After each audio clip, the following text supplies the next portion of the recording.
This is Greater MSP Business with Cindy Brugato. Hello, everyone. Today we get our news and information from multiple platforms, like this Greater MSP program on YouTube. And yet, legacy media still has an audience. The Minnesota Spokesman-Recorder is the oldest African-American owned business in the state.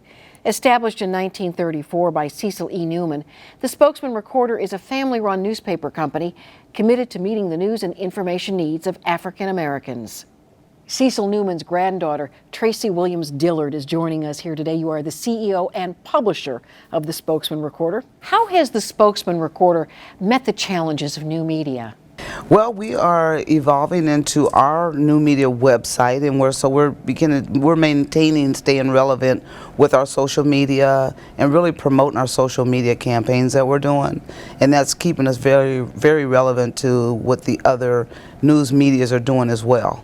But as you're moving forward, you also have to respect the historical legacy of your grandfather. How has that affected changes? Well, and you know, I'm glad that you asked that question, because the historical perspective of the paper and why my grandfather started it, I'd like to say has changed, but in so many ways it hasn't, because we're still needing to right the wrong. So it's some of the same issues that my grandfather faced back in 1934 when he started the paper.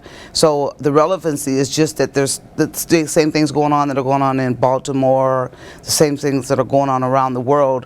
We're going on then, so we're keeping it relevant by keeping the news in front of the community that we serve.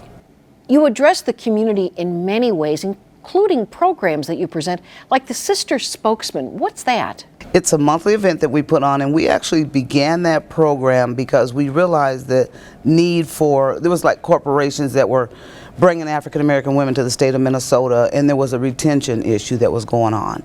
So they would bring women in from Detroit, Chicago, Los Angeles.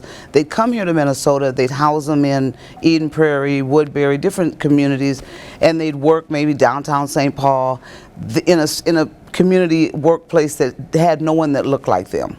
And so it wouldn't be long before the women would leave the state and go back to where they came from to see more women that looked like them.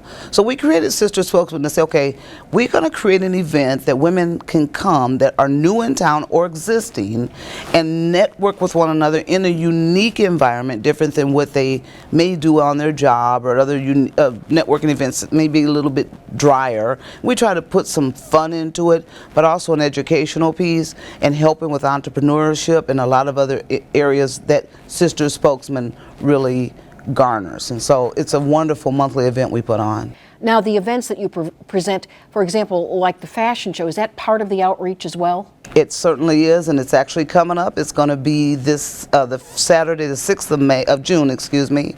And we do this fashion show because we're highlighting local entrepreneurs once again, and the local entrepreneurs this year, as we're talking about the designers. So we got women right here in Minnesota that design clothes and they make you look good. Who knows that they're there? The Sister Spokesman can help highlight and bring them out. They begin to grow their businesses. We've seen several women throughout the 10 years we've been putting on Sister Spokesman this year that have come through Sister Spokesman and have actually began to grow their businesses, be in stores, really become serious entrepreneurs. That's why we do Sister Spokesman, with the networking and also giving them opportunities. Given the growing population of people of color here in the greater MSP region, how is that going to affect the Spokesman-Recorder moving forward? I look at it as an opportunity because we can speak. I have actually got really good accommodations from one of my colleagues, and he is African, and he called me up one day and he goes, you know, the Spokesman-Recorder in the communities of color in the media is known as the Godfather. And I said, well, that is so nice for you to say that. And he said, because you've been around the longest, you're who we look up to, you know. So with that being said, that means that they know that we feel like we know what we're doing, and we feel like we do know what we're doing. So we can actually talk and speak, and we've formed relationships with the Latino community newspaper. We formed relationships with the African newspapers. So we're able to help talk to these communities as well. So as their population begins to grow, the Spokesman-Recorder will be able to grow because we will be able to be a fabric of their community like the African American community.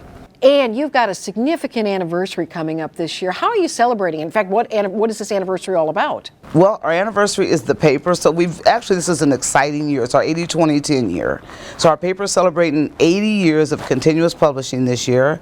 The 10 is our graduation event we do every year for high school African and African Americans. So this is our 20th year. We're celebrating next Wednesday, doing a sit-down dinner for the graduating seniors, and then 10 years for Sister Spokesman. So we're wrapping it all together, and we're really going to be celebrating the 80th year of the Spokesman that birthed these two events on a boat sailing down the St. Croix on August the 1st.